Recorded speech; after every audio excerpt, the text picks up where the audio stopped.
भारत का संविधान ये कहता है कि अब हम स्वतंत्र हो गए हैं, अब हम संप्रभु हो गए हैं, तो विदेशी शिक्षा बंद करो, भारतीय शिक्षा लागू करो। विदेशी चिकित्सा बंद करो, भारतीय चिकित्सा को आगे बढ़ाओ। दुर्भाग्यवश, एक काम करो भैया थोड़ा, हाँ, भारत का संविधान यह कहता है कि अब एक संप्रभु भारत बनाएंगे। सोवरेन शब्द आया है। सोवरेन का मतलब अब भारत में विदेशी नाम नहीं होगा, विदेशी रीति रिवाज नहीं होगा, विदेशी परंपरा नहीं होगी, विदेशी शिक्षा नहीं होगी, विदेशी चिकित्सा नहीं होगी, विदेशी पुलिस व्यवस्था नहीं होगी, विदेशी न्यायिक व्यवस्था नहीं होगी, विदेशी प्रशासनिक व्यवस्था नहीं होगी, विदेशी कर व्यवस्था नहीं होगी, बल्कि सब कुछ भारत का होगा। लेकिन आप इंडिया गेट के आसपास का चक्कर लगाइए, आपको बाबर रोड मिलेगा, तुगलक रोड मिलेगा, गोरी रोड मिलेगा, गजनी रोड मिलेगा, लोधी रोड मिलेगा, शेरशाह रोड मिलेगा, सारे रोड मिल जाएंगे। लेकिन जिसके कारण भारत में दैहिक दैविक भौतिक तापा, राम राज नहीं काहुं व्यापा। भारत में लोग सब नर करें परस्पर प्रीति, चलें स्वधर्म निरस्वत नीति।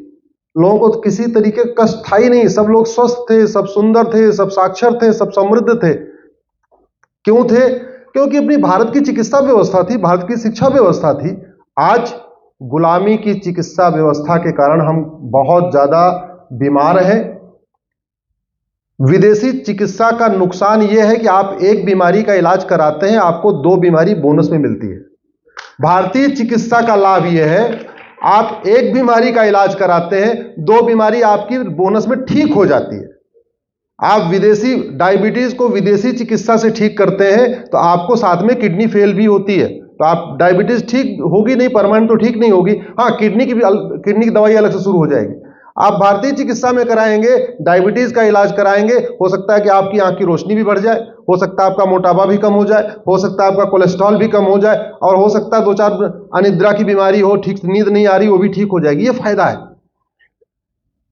इंडिया गेट के चारों तरफ मैं तो निवेदन करूंगा सरकार से, एक गजनी गोरी रोड हटाइए, उसकी जगह आप चरक मार्ग, सुश्रुत मार्ग, वाघभट्ट मार्ग, आचार्य सारंगधर मार्ग, आचार्य माधवकर मार्ग भर करिए। ये हमारे महापुरुष हैं। और कितनी दुख की बात है कि भारत की चिकित्सा में जो विदेशी दवाइयों पे कोर्स करते हैं उनको डॉक्टर माना जाता है, जो भारत की चिकित्सा का कोर्स करते हैं यानी आयुर्वेद का कोर्स करते हैं उनको 2nd क्लास डॉक्टर माना जाता है। 1st क्लास डॉक्टर एमबीबीएस और बीएएमएस 2nd क्लास डॉक्टर। जो विदेशी दवा लिखे वो अच्छा डॉक्टर, वो मेडिकल ऑफिसर। और जो आयुर्वेद की बात करें वो मतलब हद हो गई है। गुलामी का नाम, गुलामी की निशानी, गुलामी, ये गुलामी की मानसिकता खत्म नहीं हो रही है।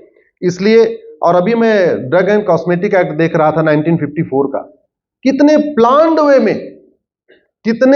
वे में भारत की चिकित्सा व्यवस्था को खत्म करने की साजिश हुई है। मैं बार बार रिपीट करता हूं, जो काम मुगलों ने तलवार के दम पे किया था वही काम अंग्रेजों ने कानून बना के किया था, और वही काम हमारे 1947 के बाद वाले अंग्रेजों ने भी यही किया। कायदे से 1940 वाला ड्रग एक्ट खत्म करना चाहिए था, भारत की चिकित्सा को बढ़ाना चाहिए था, मेडिकल कॉलेज में आचार्य चरक संहिता को पढ़ाना चाहिए था, वाघभट्ट संहिता को पढ़ाना चाहिए था, सुश्रुत संहिता को पढ़ाना चाहिए था। उसको बजाय 1954 में कानून बना दिया। और क्या कह रहे हैं कि आपके संहिता में भले लिखा हुआ है कि आप कैंसर का इलाज कर सकते हैं, मोतियाबिंद का इलाज कर सकते हैं, डायबिटीज का इलाज कर सकते हैं, बुखार का इलाज कर सकते हैं, मिर्गी का इलाज कर सकते हैं, आप हार्ट की बीमारी ठीक कर सकते हैं, मोटापा ठीक कर सकते हैं, लकवा ठीक कर सकते हैं, निमोनिया ठीक कर सकते हैं, टाइफाइड ठीक कर सकते हैं, बाझपन नपुंसकता भी ठीक कर सकते हैं। ये हमारे चरक संहिता, वाघभट्ट संहिता, माधवकर संहिता, इनमें लिखा हुआ है। इसके बावजूद आप क्लेम नहीं कर सकते। दूसरी तरफ मैं तो देखता हूं कि जो आजकल कन्वर्जन माफिया हैं, जो धर्मांतरण कराते हैं, वो हर बीमारी की गारंटी का इलाज लेते हैं। पंजाब में आप देखिए, आपको रोज रोज सुबह आपको वीडियो मिल जाएंगे जो कह रहा है आ जाओ कन्वर्ट हो जाओ, कैंसर ठीक हो जाएगा, आ जाओ कन्वर्ट हो जाओ, तुम्हारा नपुंसकता ठीक हो जाएगी, कन्वर्ट हो जाओ बाजपन ठीक हो जाएगा। मतलब कन्वर्जन कराने वाले क्लेम कर सकते हैं, लेकिन बीआरसी अगर क्लेम करेंगे, आचार्य मनीष क्लेम करेंगे तो इनको नोटिस आ जाती है। हद हो गई है, हद हो गई एकदम। जानते हैं क्यों? क्योंकि एजुकेशन सिस्टम हमारा आज भी education mafia, coaching mafia, school mafia चला रहे हैं, उसी तरीके से हमारा जो मेडिकल सिस्टम है आज भी फार्मा माफिया चला रहे हैं, फार्मा माफिया चला रहे हैं, या ड्रग माफिया चला रहे हैं, या हॉस्पिटल माफिया चला रहे हैं। ये बड़ी दुख की बात है। आजादी के 75 साल के बाद भी ये चल रहा है। आयुष्मान इतनी बढ़िया योजना, वो केवल और केवल विदेशी दवाइयों के लिए, स्वदेशी मतलब स्वदेशी का आप इलाज कराओगे तो आयुष्मान कार्ड काम नहीं करेगा, विदेशी इलाज कराओगे तो आपको आयुष्मान कार्ड काम करेगा। नाम आयुष्मान है, आयुष कहीं नहीं है। इसलिए मैं तो सरकार से निवेदन करूंगा, पहली बात तो दिल्ली में जो प्रमुख हॉस्पिटल है उनका नाम बदले। सफदरजंग कोई डॉक्टर नहीं थे जिनके नाम पे सफदरजंग हॉस्पिटल चल रहा है। कायदे से दिल्ली के जो प्रमुख हॉस्पिटल है उनका नाम आचार्य चरक के नाम पे, आचार्य सुश्रुत के नाम पे, आचार्य वाघभट्ट के नाम पे, आचार्य सारंगधर के नाम पे, आचार्य माधवकर के नाम पे रखें। ये जो गुलामी की सड़कें चल रही हैं गुलामी के नाम पे, उनका नामकरण हटाएं। हमारे जो प्रमुख आचार्य थे, जो प्रमुख हमारे सुश्रुत और इस तरीके के हमारे जो चरक सुश्रुत वाघभट्ट थे, उनके नाम पे सड़कों का नामकरण करें। मैं सरकार से यह भी निवेदन करूंगा, एक व्यक्ति की जिसको हम बार बार भूल रहे हैं, जिन्होंने अलख जगाई, और मुझे पूरा भरोसा है फार्मा माफियाओं ने उनको मारा भी है। 30 नवंबर को जिसकी मृत्यु हो गई थी, हालांकि हम सबके दिल में आज भी रहते हैं, राजीव दीक्षित जी। राजीव दीक्षित जी के नाम पे दिल्ली में कम से कम एक सड़क का निर्माण होना चाहिए। और राजीव दीक्षित जी का 30 नवंबर को स्वदेशी दिवस के रूप में मनाए, सरकार मनाए, या किसी प्राकृतिक चिकित्सा दिवस के रूप में मनाए, लेकिन राजीव दीक्षित जी को हमको भूलना नहीं चाहिए।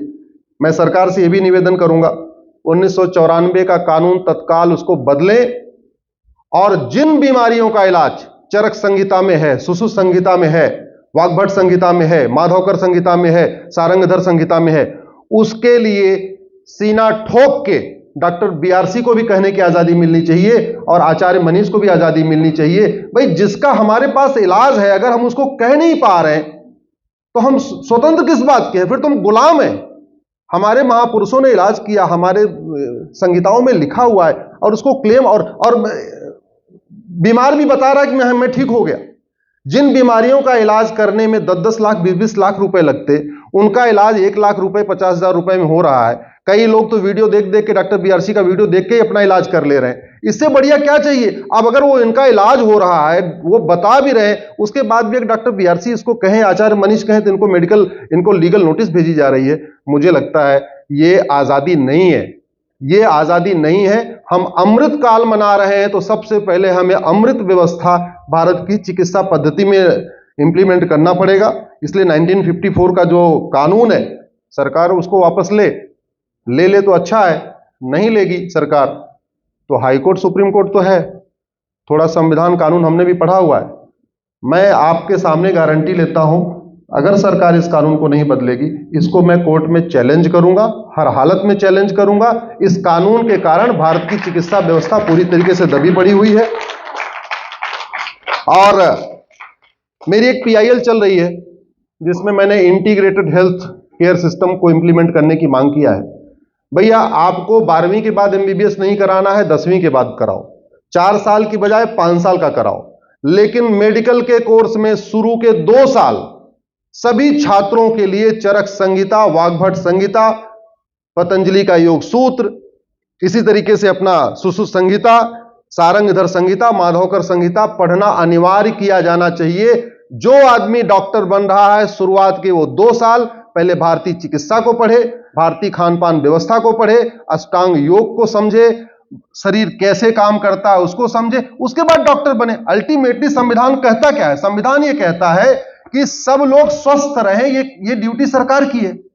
अगर विदेशी चिकित्सा से लोग स्वस्थ नहीं हो रहे हैं, विदेशी चिकित्सा से एक बीमारी ठीक होती है, 3 बीमारियां बढ़ रही हैं, तो फिर उस व्यवस्था को रोकना चाहिए। और भारतीय चिकित्सा जो कहते नहीं क्योर नहीं करती बल्कि प्रिवेंशन भी करती है, और हम सब लोग कहते हैं prevention is better than cure.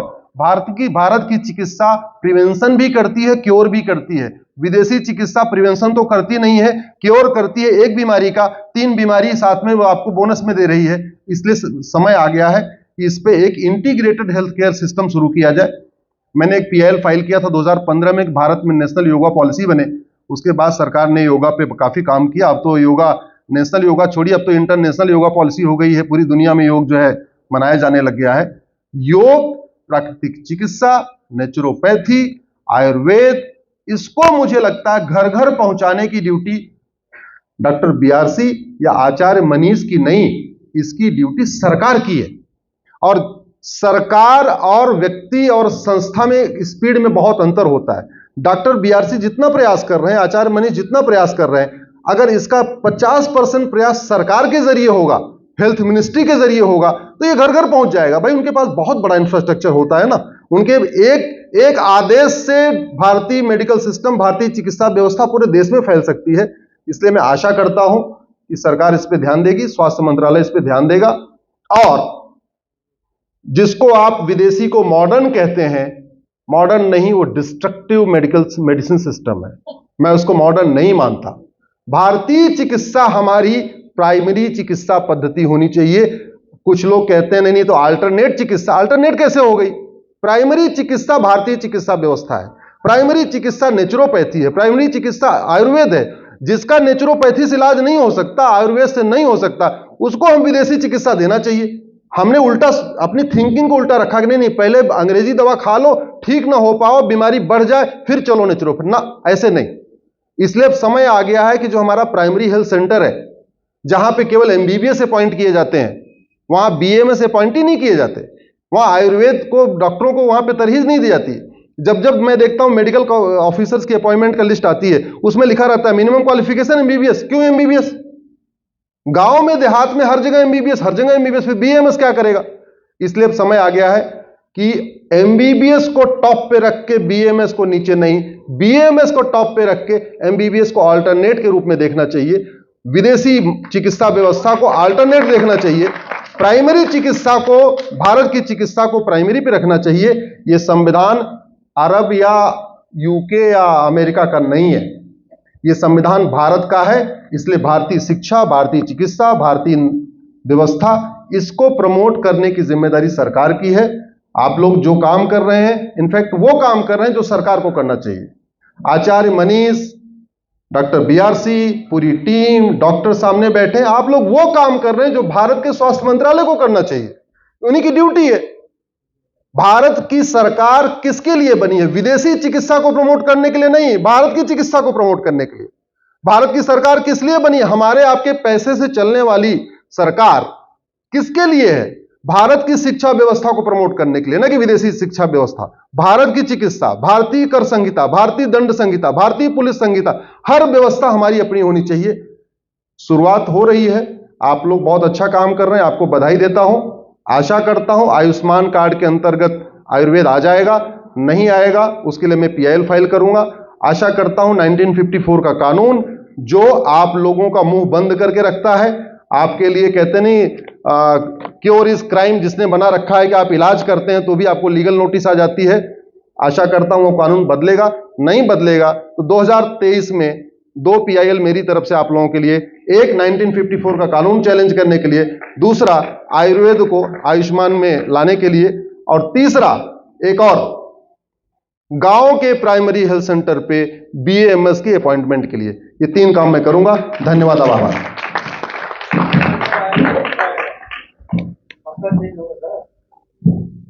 कौन बोल रहे हैं? धन्यवाद, धन्यवाद।